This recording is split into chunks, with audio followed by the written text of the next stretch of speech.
All right. Good practice today from our guys. Thankful for the opportunity to get to work with them this week. Obviously, Thanksgiving, so this is an exciting week. Thankful that I get the opportunity to visit with you guys today. Let's go. Eric, on left. I guess everybody's on left. Speaking of things you're thankful for, Charlie's performance, I'm sure that's something that really stands out. What can you say about what he's just meant to this team, and then if, in theory, he has to go again, the confidence that you have in him to be Yeah, able I to got do a lot of confidence in Charlie. Nobody prepares harder. He's a guy that we trust. Obviously, we've used him on punt all year. He's been able to fill in a lot of situations, and it was special for him to get to do that on senior day as well. So, really proud of his effort and execution. James.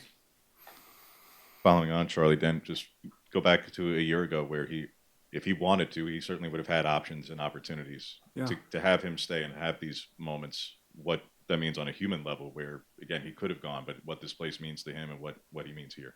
Yeah, I think he's a great representation of what it means to be a part of Oregon, and this place means a ton to him. You know, it's more than just a school. It's a place that he has a lot of pride in, and we're grateful that he made the decision and decided to be here with us. Back right, Brett.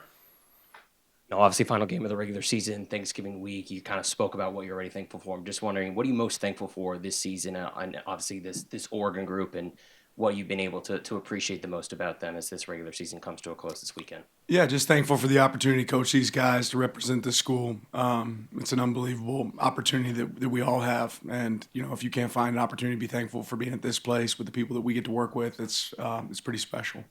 Matt. Availability's probably impacted some of this for Jamari, but can you just maybe speak on his improvement the last 4 or 5 weeks and how he's made a big impact in your past game beyond what he did maybe earlier in the year?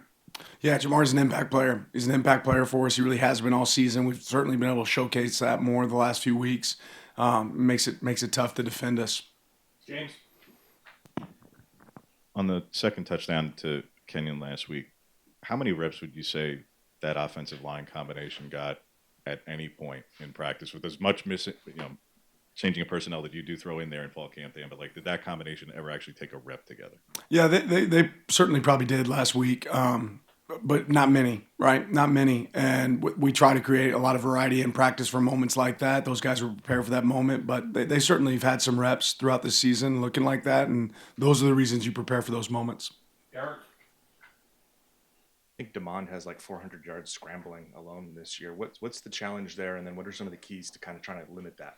Yeah, you just said it. You always have to know where he's at. It's hard to take away a player like that with his speed. It's hard to have guys on the field that have the speed to match his ability. So we have to do a great job in our rush lanes, have great vision, of him, and that certainly is difficult with his ability to scramble. In the back, Brett. Coach, you've obviously had a chance to play at Husky Stadium. You know how difficult it is to win up there. They're 24-1. What has kind of been the message to this team all week, knowing what you guys are going to face and what's on the line this weekend for this team? Yeah, I think it starts with the truth. It's one of the best environments that we'll get to play in. I think it's obviously special, especially for this game.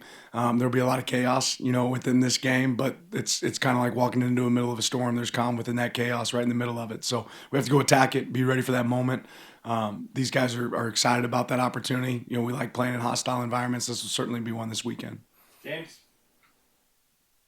Does Jaden get enough credit, Dan, for what he's been able to do? I mean, the last 2 weeks the production's higher, but when Mekhi Lemon's on the field, that's going to be part of it. But when the production was lower, it wasn't that he wasn't playing well. He was doing what he's supposed to do. He's not getting targeted. So has he gotten the credit he deserves for what he's doing? I'm not sure how much credit he's gotten, but I'll say this: Jaden's been a really integral piece of what we do, and did an unbelievable job last week and the last several weeks. He plays with physicality. He's a great cover guy.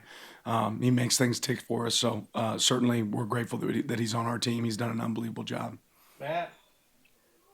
Past matchups, there's been a lot of extracurriculars with this game. How do you balance playing as aggressive and as aggressive you want to be, but not going over the line in this kind of a matchup?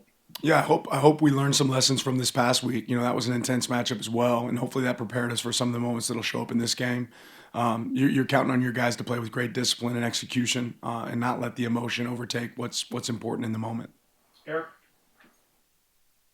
Ask you about Devin Jackson and just the return, what that means, and then maybe also in the context of slowing down Damon's scrambles, his speed at that level. How much can that be an asset? Yeah, we did a high-speed drill today, and Devin hit a really high speed. So grateful to be able to have him back. He's the kind of guy that could track, a guy like this down. James.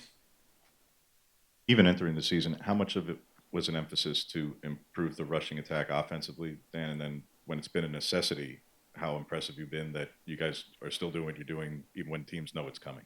Yeah, that's a piece that we've wanted to be a part of our DNA since we got here. Is that we want to put it on the jumbotron that we're about to run the ball and you still have to stop us. And I feel like this year is maybe the year of all years where it's shown up and we've been able to do that. You're gonna play some tough teams where it's tough to do that, and that's when you have to be able to win outside. But the fact that we've been able to prove in multiple games that we can win multiple ways, with the ball in the air or running in the ground's been great. Second back, Brett. Coach, some of the newer players, Bear and Dylan, yesterday talked about, treating this rivalry game just like any other game. How important do you think that kind of is to, still having some of those players' mentality of treating this like another game, but blending that with some of those like Bryce and the others that know how important this game is for this program? Yeah, I think everyone knows how important this is. I think when you play your best is whenever you're able to level set and realize, hey, there's some emotions that exist, right? But ultimately, you win by executing like it is just another game. So there's truth on both sides of that. But emotional play into this game for sure. The key is our focus. James. This will be Gary Danielson's last conference broadcast this weekend, and as somebody who spent probably 20 or so production meetings with the man, let alone watched him growing up, what has he meant to you in conveying your story to millions of people at this stage in your career and as a fan of the sport? Yeah, huge fan of Gary. He's obviously been doing it for a long time. You don't do it that long if you're not good at what you do. And he's extremely good at what he does. He does a great job of telling the story of what's happening out on the field. And it's an honor for a guy like me to get the opportunity to be around a guy like Gary and their crew. And we've had him several times this year. I don't really ever go back and watch the TV copies, but just getting to be around him in the meetings, spend time with him, it's been a lot of fun and a pleasure to be around a guy that's really a legend for as long as he's been doing it.